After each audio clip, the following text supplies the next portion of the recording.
The Pearle Vision Foundation was started in 1990 by our founder, Dr. Stanley Pearle of Pearle Vision, and the goal of the foundation is to prevent blindness.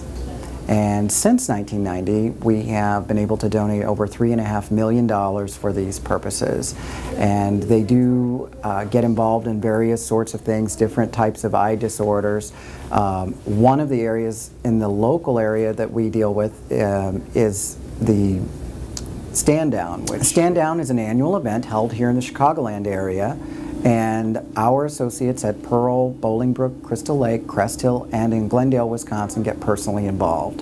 They actually will go on their days off, donate their time to do pre-testing, to perform eye exams, perhaps even lab work, because we donate the lenses, the frames, the exam time, the whole thing, so that the veterans can walk away with a good bill of health on their eye exam as well as a much needed pair of glasses.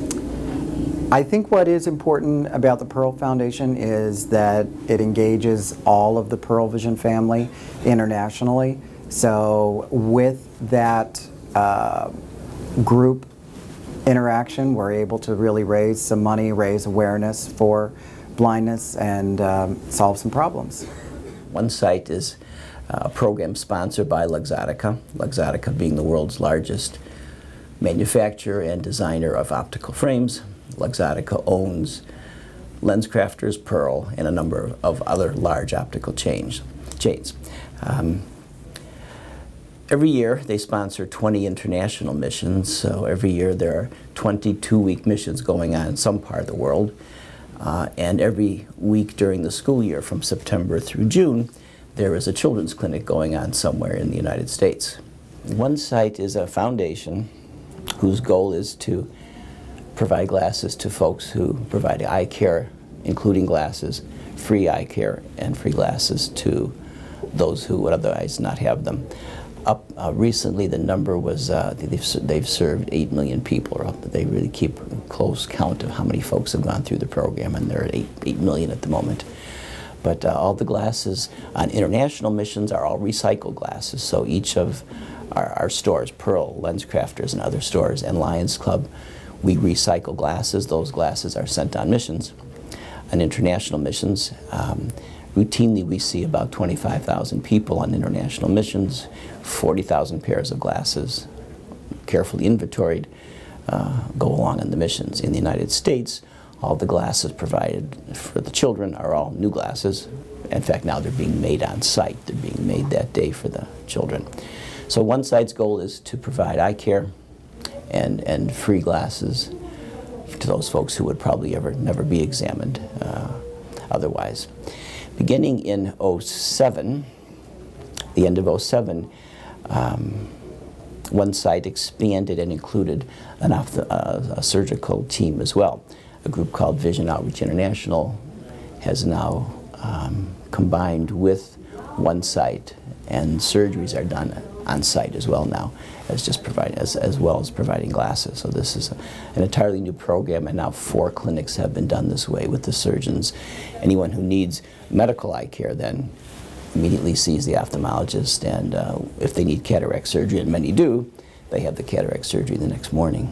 So this is a new component to the program. There can be long lines of people that you're seeing, whether it's the children's clinic or it's the international clinics.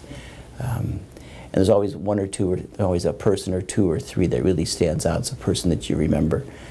I can think of a young boy who I saw in Paraguay. We were in the town of Ascension, Paraguay, just outside of Ascension, called San Lorenzo. And it was the end of the clinic day. We had seen hundreds and hundreds and hundreds of people. It was a young boy who was about 11 or 12. He was playing with the crayon, just kind of twiddling a crayon in his hands.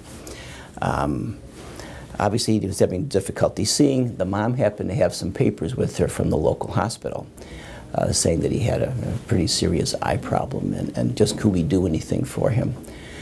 So everybody was getting packed up and equipment was being covered for the day, and as sometimes happens, the last person of the day can be the most difficult in some way.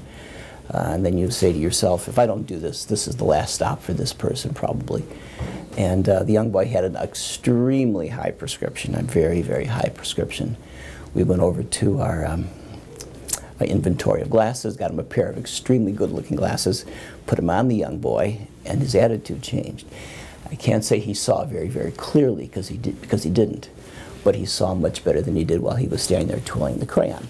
So I asked the mom for the crayon. In fact, he was doing this. I forgot, when he walked up, he was doing this with the crayon. So I kind of guessed, he's holding it that close, I can almost guess what kind of prescription he has. Put the glasses on the young boy and asked the mom for the crayon. She had put it in her purse. She gave me the crayon, I gave it to him, and he was doing this then. And I thought, well, I've changed something in this little kid. He wasn't doing it this way anymore. He did smile, looked up his mom's face, and he smiled.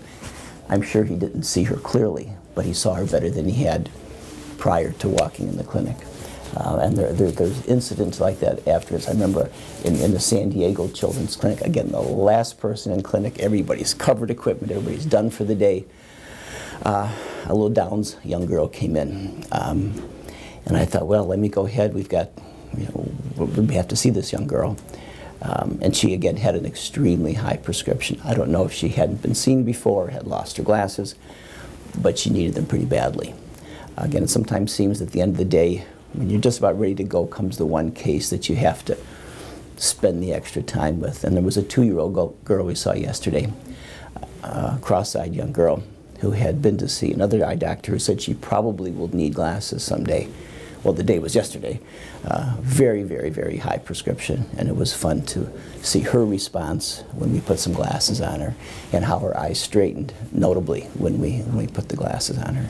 She needs some additional care, but it's a start at least. A start she wouldn't have had not this service been provided for free to her. Well, it's always a fun day, you know, when you can help that one person. There's always one person that really kind of stays in your memory, because there's so many hundreds of, literally thousands that go through, and you have to kind of focus on a handful that you remember as just that one case. And there's so many along the way, but there's always a case or two or three that really that you walk away with, that you remember what they looked like and how they smiled when you helped them. But I've been on a number of international missions, and we see anywhere from 18,000 to 25,000 people in 2 weeks.